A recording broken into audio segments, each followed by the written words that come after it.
Doctor Zakir Naik. আমি Mary. আমি একজন খ্রিস্টান এবং পেশায় ব্যাংকার। আপনার বক্তব্যের ভিত্তিতে আমার প্রশ্ন যে আপনি বলেছেন বাইবেলে কোথাও উল্লেখ নেই যে যীশু খ্রিস্ট ঈশ্বরের পুত্র, এবং আমার বাইবেল সম্পর্কিত জ্ঞান ও বোঝার ভিত্তিতে আমি দুটো অধ্যায় উল্লেখ করছি এবং আমি শুধুমাত্র ইসলামের আলোকে আপনার ব্যাখ্যা চাই। প্রথমটি ম্যাথিউ অধ্যায় ৩ আয়াত রোমান ১৭, এবং দেখো স্বর্গ থেকে একটি কণ্ঠস্বর বলছে, এটি আমার প্রিয় পুত্র যার উপর আমি সন্তুষ্ট।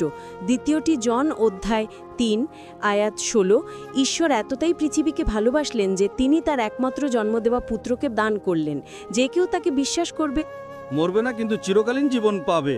স্ট্রাইক।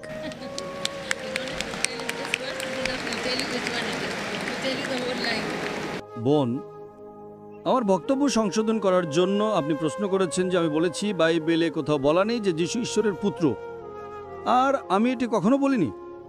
বাইবেলে কোথাও উল্লেখ নেই যে যীশু ঈশ্বরের পুত্র নয়, এটা আমি কখনো বলিনি। আমি বলেছি সম্পূর্ণ বাইবেলে একটিও স্পষ্ট বক্তব্য নেই, সম্পূর্ণ বাইবেলে একটিও স্পষ্ট, একটি অকাট্য বক্তব্য নেই যেখানে যীশু খ্রিস্ট, তার প্রতি শান্তি বর্ষিত হোক, তিনি বলেন যে আমি ঈশ্বর এবং আমার উপাসনা করো। এবং আমি কখনো বলিনি যে বাইবেলে বলা নেই যীশু ঈশ্বরের পুত্র। আমি যা বলেছি তা হলো সম্পূর্ণ বাইবেলে একটিও অস্পষ্টতাহীন বক্তব্য নেই, একটিও স্পষ্ট বক্তব্য নেই। সম্পূর্ণ বাইবেলে যেখানে যীশু খ্রিস্ট, তার প্রতি শান্তি বর্ষিত হোক, বলেন যে আমি ঈশ্বর এবং আমার উপাসনা করো। যদি আপনি এমন কোনো দুটি বক্তব্য দেখাতে পারেন, আমি খ্রিস্টান ধর্ম গ্রহণ করতে প্রস্তুত। যদি আপনার প্রশ্ন ধরে নেয় যে ঈশ্বরের পুত্র মানে যীশু ঈশ্বর, খুব ভালো, এবং আপনার প্রশ্নের উত্তর দিচ্ছি। অনেক খ্রিস্টান মনে করেন যে শুধুমাত্র ঈশ্বরের পুত্র বলার মাধ্যমে সে ঈশ্বর। বোন, আপনি কি জানেন বাইবেলে আদমকে ঈশ্বরের পুত্র বলা হয়েছে, ইব্রাহিমকে ঈশ্বরের পুত্র বলা হয়েছে, ইসরায়েলকে ঈশ্বরের পুত্র বলা হয়েছে, বাইবেলে অনেককে ঈশ্বরের পুত্র বলা হয়েছে। তাহলে কি আপনি বলতে চান এরা সবাই ঈশ্বর? আদমকে ঈশ্বর, ইব্রাহিমকে ঈশ্বর, ইসরায়েলকে ঈশ্বর? না। ঈশ্বরের পুত্র শব্দটির অর্থ বোন। যদি আপনি রোমান ৮ পড়েন, তাতে বলা হয়েছে যারা ঈশ্বরের আত্মার দ্বারা পরিচালিত হয় তারা ঈশ্বরের পুত্র। মানে যদি আপনি ঈশ্বরের আদেশ পালন করেন, যদি আমি ঈশ্বরের আদেশ পালন করি, আমি ঈশ্বরের পুত্র। এইভাবে নিঃসন্দেহে যীশু খ্রিস্ট, তার প্রতি শান্তি বর্ষিত হোক, ঈশ্বরের আদেশ পালনকারী ছিলেন। এতে আমার কোনো সমস্যা নেই। যদি ঈশ্বরের পুত্র মানে ঈশ্বরের আদেশ পালনকারী ব্যক্তি, তাহলে যীশু খ্রিস্ট অবশ্যই তাই ছিলেন। এটা একটা নিরীহ বক্তব্য। আপনার উল্লেখিত ম্যাথিউ ৩:১৭ সম্পর্কে আমি ব্যাখ্যা করেছি। এখন আপনার দ্বিতীয় ধৃতি জন অধ্যায় ৩:১৬ নিয়ে আসছি। খ্রিস্টান মিশনারিরা বলেন না না ভাই জাকির, যীশু খ্রিস্ট, তার প্রতি শান্তি বর্ষিত হোক, সাধারণ পুত্র নন, তিনি ঈশ্বরের একমাত্র জন্মগত পুত্র। এবং তারা উল্লেখ করেন গসপেল অফ জন অধ্যায় ৩ এবং ৮:১৬, ঈশ্বর এতটাই পৃথিবীকে ভালোবাসলেন যে তিনি তার একমাত্র জন্মগত পুত্রকে দান করলেন, যে কেউ তাকে বিশ্বাস করবে মরবে না, কিন্তু চিরকালীন জীবন পাবে। বোন, সহজ প্রশ্ন, বিগটেন শব্দের অর্থ কি? তিনি এটি দিয়েছেন। না বোন, বিগটেন শব্দের অর্থ কি? তিনি তার পুত্রকে মানুষের জন্য দিয়েছেন। না বোন, বিগটেন শব্দের অর্থ তার পুত্র দেওয়া নয়। আপনিও ইংরেজি জানেন, আমিও ইংরেজি জানি, মাশাআল্লাহ আমি ইংরেজি ভালো জানি। কারণ বিগটন মানে দেওয়া নয়। যদি আমি বলি আপনি একটা পুত্র জন্ম দিয়েছেন, এর অর্থ কি? এর অর্থ আপনি আপনার স্ত্রীর সাথে যৌন সম্পর্ক করেছেন এবং আপনার একটা পুত্র হয়েছে। জন্মদান নিম্নতর প্রাণীদের জন্য তার একটা কাজ। কিভাবে আমি এই কাজকে সর্বশক্তিমান ঈশ্বরের জন্য ব্যবহার করব? ঈশ্বর কার সাথে যৌন সম্পর্ক করেছেন? কে সে? এটাই কারণ খ্রিস্টান ধর্মের সম্মানিত পণ্ডিতরা, যদি আপনি revise standard edition, revise standard version of the Bible পড়েন, ৩২ জন খ্রিস্টান পণ্ডিত দ্বারা সংশোধিত সর্বোচ্চ সম্মানের ৫০টি ভিন্ন কর্পোরেট ডিনোমিনেশনের সমর্থনে, আমি বলছি অমনিসায়েন্স, তারা বলেন এই শব্দ বিঘটে না গসপেল অফ জন অধ্যায় ৩ এবং আজ ১৬তে মূল পাণ্ডুলিপিতে উপস্থিত নয়। তারা কি বলে? এটা ইন্টারপ্রিটেশন, এটা ফেব্রিকেশন, এটা কনককশন, এটা অ্যাডাল্টারেশন। তাই যিশু শুধুমাত্র আদমের মতো পুত্র বা ঈশ্বরের পুত্র, আব্রাহামের মতো পুত্র অথবা ঈশ্বরের পুত্র। বাইবেলে বলেছে যিশু খ্রিস্ট, তার প্রতি শান্তি বর্ষিত হোক, ঈশ্বরের পুত্র। ঈশ্বরের পুত্র কি? ঈশ্বরের নবী। তাই আমার কোনো সমস্যা নেই যে সত্যিই যিশু খ্রিস্ট, তার প্রতি শান্তি বর্ষিত হোক, ঈশ্বরের নবী এবং রাসূল ছিলেন, কিন্তু তিনি ঈশ্বর ছিলেন না। আশা করি এটা আপনার প্রশ্নের উত্তর দেয় বোন। তাহলে এখন বোন, অনেক ধন্যবাদ ডক্টর জাকির। বোন, এখন কি আমরা ভূমিকা উল্টাতে পারি? আমি খ্রিস্টান ধর্ম গ্রহণ করতে প্রস্তুত যদি আপনি প্রমাণ করেন তিনি ঈশ্বর। আপনি কি এখন ইসলাম গ্রহণ করবেন? আমার এখনো কিছু জিনিস স্পষ্ট করার আছে। আপনাকে স্বাগতম বোন। কেন কেন মুসলমানরা ঈশ্বরের পুত্র বিবৃতি থেকে বিরত থাকেন? কেন? ইয়েস, প্রশ্নের উত্তর দিলে আপনি কি ইসলাম গ্রহণ করবেন? এটা প্রতিযোগিতা নয়। আমি মনে করি বিশ্বে মুসলিমদের বিশাল জনসংখ্যা আছে, আমাদের বিশ্বাসী দরকার, আমাদের শুধু নামের মুসলিম দরকার নয়। হ্যাঁ, তাই আমরা কাজের মুসলিম চাই।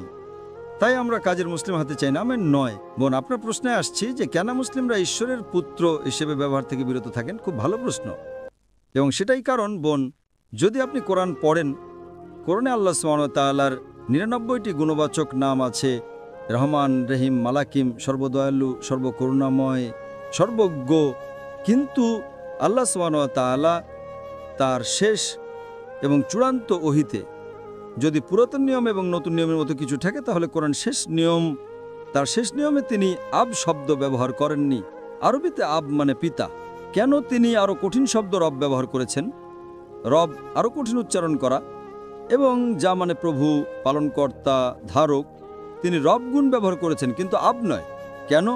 কারণ পূর্ববর্তী ওহী, যা পরিবর্তিত বাইবেল, পরিবর্তিত ইঞ্জিলের রূপ, মানুষ ঈশ্বরের পুত্রের অর্থ ভুল বুঝেছে। তারা জন্মদাতা পুত্র ভাবতে শুরু করেছে। উদাহরণস্বরূপ, যদি আমি ইয়ামকাউকে বলি, জন বেটা, আপনি একটা ভালো প্রশ্ন করেছেন, কিন্তু ইয়ার বিগটেন সান, আপনি প্রতিটি ভালো প্রশ্ন দেখেছেন, সে আমাকে মারবে। তিনি জানেন তিনি জন্মদাতা, বয়স্ক, আমাকে মারবেন। এর মানে আমি তার মায়ের অপমান করছি। যদি আমি বলি আমার জন্মদাতা পুত্র, তিনি রাগান্বিত হবেন। আমি ইঙ্গিত করছি যে আমি তার মায়ের সাথে যৌন সম্পর্ক করেছি। তাই কিছু নির্দোষ শব্দ, জন্মদাতা পুত্র নির্দোষ নয়। একইভাবে পুত্র একটা খুব ভালো শব্দ, কিন্তু মানুষ ভুল বুঝতে শুরু করেছে। তাই এই বিভ্রান্তি দূর করার জন্যই কোরআন পিতা শব্দকে সর্বশক্তিমান ঈশ্বরের গুণ হিসেবে ব্যবহার করে না, অন্যথায় এটি ভালো শব্দ। তাই একইভাবে আমরা পুত্র শব্দ ব্যবহার থেকে বিরত থাকি, কারণ মানুষ ভাবতে শুরু করে যে তিনি ঈশ্বর। কোনো খ্রিস্টান কখনো আমাকে আসে না এবং বলে না আদম ঈশ্বরের পুত্র। যদি মিশন ঈশ্বর, কেন? বাইবেল বলেছে ইসরায়েলরা এখন কি, কেন আপনি আমাকে আসেন না এবং বলেন না? কারণ তারা প্রোগ্রামড। কোনো খ্রিস্টান আমাকে বলে না যে বাইবেল বলেছে ইফ্রাইম ঈশ্বরের পুত্র। না, কেন? কারণ তারা প্রোগ্রামড যে বিশ্বাস করে যে যীশু খ্রিস্ট সর্বশক্তিমান ঈশ্বর।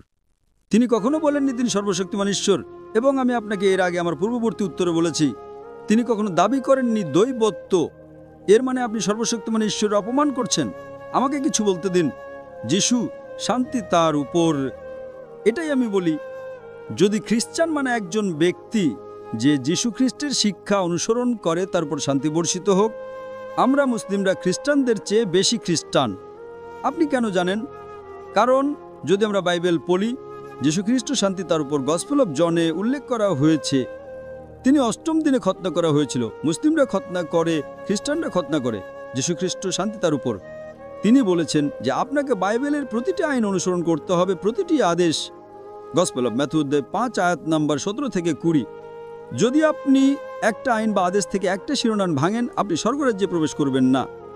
যদি আপনি পুরাতন নিয়মে যান, স্পষ্টভাবে বলা হয়েছে লেভিটিকাস অধ্যায় 11 আয়াত 8 থেকে 9, ডিউটেরোনমি অধ্যায় 14তে বলা হয়েছে, আইজাইয়া অধ্যায় 65 আয়াত 2 থেকে 5, তাহলে আপনি শুকর খাবেন না। মুসলিমরা শুকর খায় না, কিন্তু খ্রিস্টানরা শুকর খায়। তাই যদি খ্রিস্টান মানে একজন ব্যক্তি যে যীশু খ্রিস্টের শিক্ষা অনুসরণ করে, তারপর শান্তি বর্ষিত হোক। আমরা মুসলিমরা খ্রিস্টানদের চেয়ে বেশি খ্রিস্টান। বাইবেল বলে এফেসিয়ান্স অধ্যায় 5 আয়াত 18 যে তুমি ওয়াইন পান করবে না। এটি প্রভাবস অধ্যায় 20 আয়াত 1। ওয়াইন হলো মকার, আমাদের ওয়াইন পান করা উচিত নয়। মুসলিমরা অ্যালকোহল পান করে না, কিন্তু খ্রিস্টানরা অ্যালকোহল পান করে। কয়েকটি এবং জীবনের জন্য আমি বিভিন্ন রেফারেন্স দিতে পারি। তাই যদি খ্রিস্টান মানে যে যীশু খ্রিস্টের শিক্ষা অনুসরণ করে, তারপর শান্তি বর্ষিত হোক, আমি বলি খ্রিস্টানদের চেয়ে আমি বেশি খ্রিস্টান। যদি আপনি মুসলিম হন, তাহলে আপনি একজন আরো ভালো অনুসারী খ্রিস্টান হবেন, যাকে তথাকথিত দাম সর্বশেষ। হ্যাঁ বোন, আমি কি কিছু জিজ্ঞেস করতে পারি? নিশ্চয়ই। হ্যাঁ, ঠিক আছে। স্বাগতম বোন। আমি আপনার বক্তব্যকে ক্রস প্রশ্ন বা সমালোচনা করতে চাই না। আপনার পরে আপনি আমাকে ক্রস পরীক্ষা করেন, সমালোচনা করেন, আক্রমণ করেন, স্বাগতম। আমি এটা পছন্দ করি। যদি না একজন ব্যক্তি ক্রস পরীক্ষা করে, দেখুন, ধরুন আমি কিছু প্রমাণ করতে চাই। যদি বলি এটা সেরা, আমি চেক করতে চাই এটা সেরা কিনা। ঠিক। আমরা যৌক্তিক ব্যক্তি। তাই দয়া করে বোন আমাকে ক্রস পরীক্ষা করেন, সমালোচনা করেন, আক্রমণ করেন 1 সেকেন্ড, এবং তারপর এটা গ্রহণ করেন। হ্যাঁ বোন, এগিয়ে যান। আমি অবশ্যই এরকম কিছু করার ইচ্ছা প্রদর্শন করি না। প্রশ্ন করার উদ্দেশ্য আলো জানা, যাতে আমি জানি আমি যা অনুসরণ করি তা সঠিক। এটাই সব। হ্যাঁ, ধন্যবাদ। আপনার উপদেশ, আপনার উদ্দেশ্য অনেক ভালো। আমি বলেছি যদি উদ্দেশ্য খারাপও হয় কোনো সমস্যা নেই, কিন্তু উদ্দেশ্য ভালো। আপনি বোন, তাই আপনি যে কোনো প্রশ্ন করতে পারেন, এবং আপনাকে ইসলাম গ্রহণ করতে হবে না। কেউ আপনাকে জোর করতে পারবে না। কোরআন বলে, আমি এটা বলেছি, ধর্মে কোনো জোরাজুরি নেই। সত্য ত্রুটি থেকে স্পষ্টভাবে দাঁড়ায়। তাই মনে করবেন না যে ভক্ত প্রশ্ন আপনাকে গ্রহণ করতে হবে। বিচারের দিনে শুধু প্রমাণ দিন যে আমি আপনাকে উত্তর দিয়েছি। হ্যাঁ স্যার, হ্যাঁ বোন। ধন্যবাদ। আপনি বলেছেন আমরা মুসলিমরা প্রকৃত খ্রিস্টানদের চেয়ে ভালো খ্রিস্টান, তাহলে সম্পূর্ণ ব্যাখ্যা আমি করেছি। যদি খ্রিস্টান মানে একজন ব্যক্তি যে যীশু খ্রিস্টের শিক্ষা অনুসরণ করে তারপর শান্তি বর্ষিত হোক, আমরা মুসলিমরা খ্রিস্টানদের চেয়ে বেশি খ্রিস্টান। হ্যাঁ, এবার আপনার প্রশ্নে। কিন্তু এটি একজন সাধারণ ব্যক্তির বিবৃতি যার ইসলাম এবং খ্রিস্ট ধর্ম উভয়ের বিশেষ জ্ঞান নেই, এবং আপনি ডক্টরস অফ ডিভিনিটিকে জিজ্ঞাসা করতে পারেন, তাদের সাথে বলা যায় সঠিক না ভুল। হ্যাঁ বোন। অনেক ধন্যবাদ ডক্টর, ধন্যবাদ। কি প্রশ্ন? আমি মনে করি এটি আমার চিন্তার বাইরে। তাহলে কেন একজন মুসলিম নিজেকে খ্রিস্টান বলবে? না, সঠিক, কারণ আমরা যিশুকে ভালোবাসি, আমরা তাকে জানি, আমরা তাকে ভালোবাসি, তাকে সম্মান করি, তাকে শ্রদ্ধা করি, কিন্তু আমরা তাকে উপাসনা করি না। এই কারণ তিনি কখনো আমাকে বলেননি তাকে উপাসনা করতে। যদি তিনি আমাকে বলতেন তাকে উপাসনা করতে, তাহলে আমি তাকে উপাসনা করতাম। তাই যখন আমি বলি যদি খ্রিস্টান মানে একজন ব্যক্তি যে যীশু খ্রিস্টের শিক্ষা অনুসরণ করে তারপর শান্তি বর্ষিত হোক, আমি খ্রিস্টানদের চেয়েও বেশি খ্রিস্টান।